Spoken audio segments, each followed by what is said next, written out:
Boundaries Commission released the final results this morning following the by-election held yesterday, in which William Mtengo of ODM carried the day.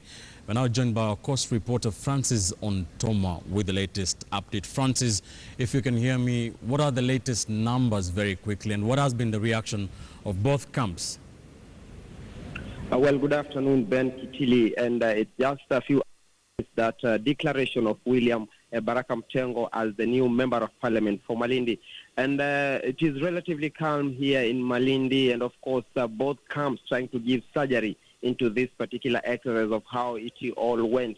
We were at a press briefing of the Jubilee side, and it was being spearheaded by ODM rebel MP Gideon Mungaro, who is a member for Kilifi North, trying to give his assessment of the whole process and what the Jubilee thinks about this particular exercise.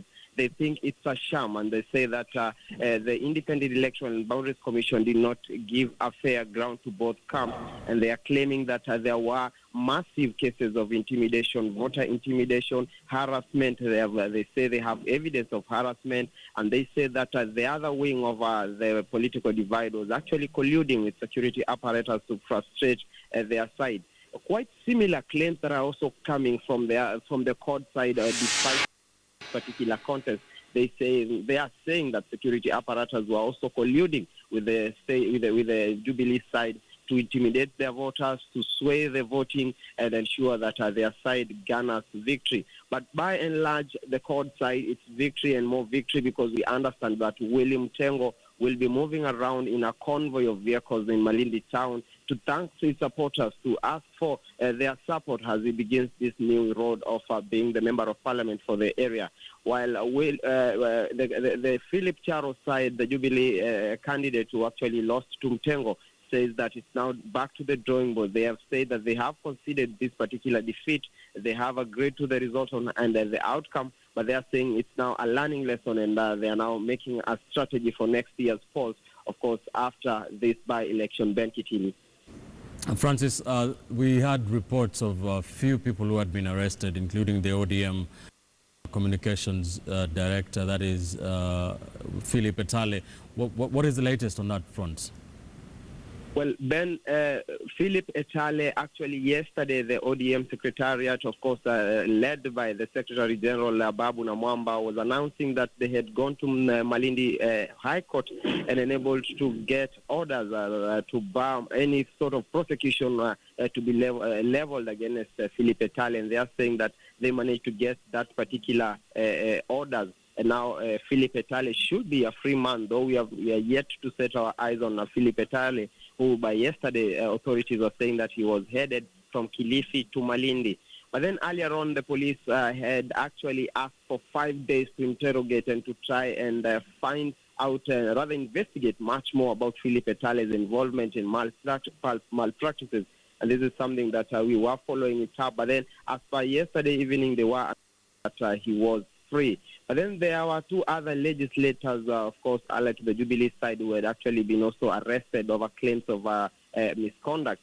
But then they were later taken for questioning and later released. So far as we speak, we understand that these people are out of custody, Ben. Francis, this by-election was occasioned by Dan Kazungu, the former Malindi MP's appointment into the cabinet by President Uhuru Kenyatta. And although ODM have managed to retain that particular seat in the Kenya National Assembly, the Jubilee candidate Charo managed some close to 10,000 votes. Do Jubilee feel that they have managed to rattle or shake what is perceived to be, a cord or opposition stronghold? Well, that is the feeling from the Jubilee side. They feel that they have indeed put up a good fight in this contest, and they are saying that they have really made a strong penetration into the course of politics, and they are saying that they had a very short time to campaign, a very short to strategize, but they were able to shake the grounds of Mombasa. Of course, looking at the numbers, 15,000 for the winner and 9,000 for the Jubilee candidate, it tells that indeed Jubilee made some good work in this, because they made some effort, given that this has been largely perceived a court zone, and going by the fact that also the former MP Dan Kazungu was a court candidate.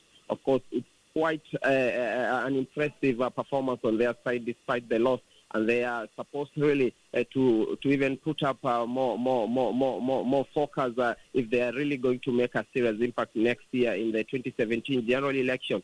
But quite damaging for local leaders here. Gideon Mungaro will have a tall order really to try and salvage his political career, given that he was he is a rebel MP who has moved to the other side to try and campaign for the Jubilee side. Of course, it is not just Mungaro, but also the likes of Mustafa Idi and a host of other rebel MPs who had shifted allegiance to Jubilee. They will be having a hard time to recollect themselves, to put their houses in order, given this particular loss, Ben. Thank you, Francis. KTN's Francis Antoma, man at the coast, to just the latest numbers and a bit of analysis on what happened following yesterday's Malindi by-election. William Mtengo of ODM managed to become the new Malindi Member of Parliament elect. And who